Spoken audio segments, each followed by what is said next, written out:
আজ আমি আপনাদের সঙ্গে ফুলকপি আলুর একটা রেসিপি শেয়ার করছি। এই রেসিপিটি কিন্তু আমি পুরো জল ছাড়াই তৈরি করব।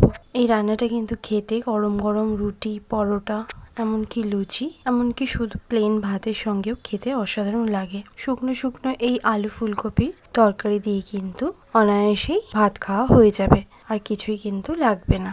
নমস্কার বন্ধুরা, অনুশ্রী রান্নাঘরে আপনাদের সবাইকে স্বাগত।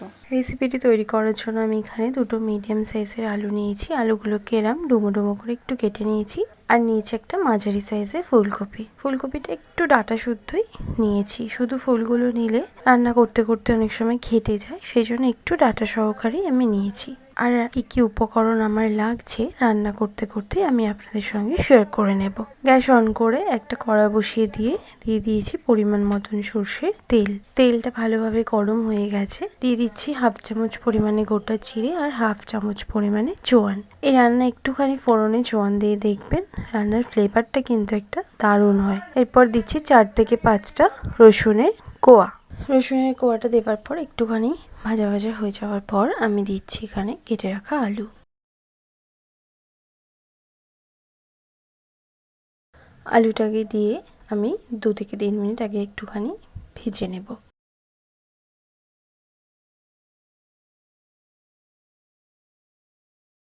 আলুটাকে একটুখানি ভেজে নিয়েছি, আলুর কালারটা একটু চেঞ্জ হয়ে গেছে। এরপর আমি এখানে কেটে রাখা ফুলকপিগুলোকে দিয়ে দিলাম। ফুলকপিগুলোকে দিয়েও ভালো করে এখানে একটু ভেজে নেব।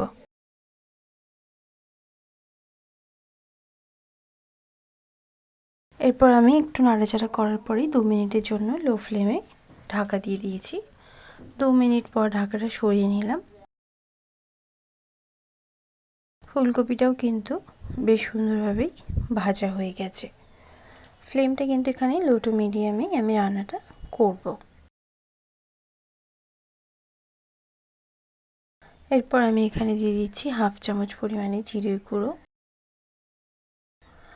1 চামচ পরিমাণে ধনের গুঁড়ো, 1/4 চামচ হলুদের গুঁড়ো, নুন দিচ্ছি স্বাদ মতন, আর দিচ্ছি এখানে 1 চামচ পরিমাণে কাশ্মীরি গুঁড়ো লঙ্কা। ভালো করে এই মশলাগুলোকে দিয়ে কষিয়ে নেব। ফ্লেমটা কিন্তু এই সময় একদম লোতেই আছে, যেহেতু গুঁড়ো মশলা দিয়েছি। মশলাটা রইলে ফ্লেম হাই থাকলে পুড়ে তেতো হয়ে যাবে রান্নাটা।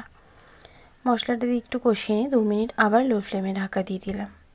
ঢাকাটা 2 মিনিট পর সরিয়ে নিচ্ছি। দিয়ে দিলাম একটা মিডিয়াম সাইজের টমেটো কুচি।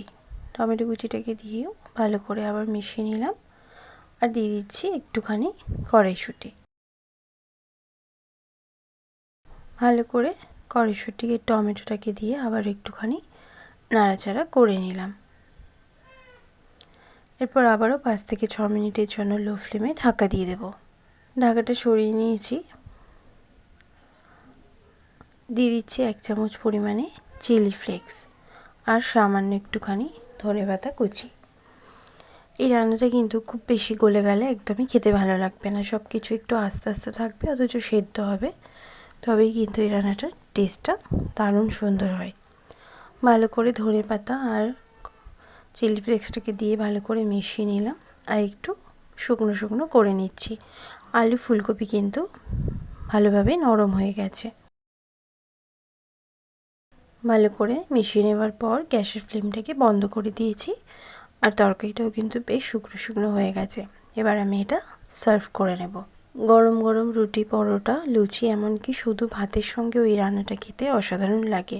অবশ্যই আপনারা এই রেসিপিটি তৈরি করে দেখবেন। আশা করছি আপনাদেরও ভালো লাগবে। ভালো লাগলে লাইক শেয়ার করতে ভুলবেন না। কমেন্ট বক্সে কমেন্ট করে জানাতে ভুলবেন না রেসিপিটি কেমন লাগলো।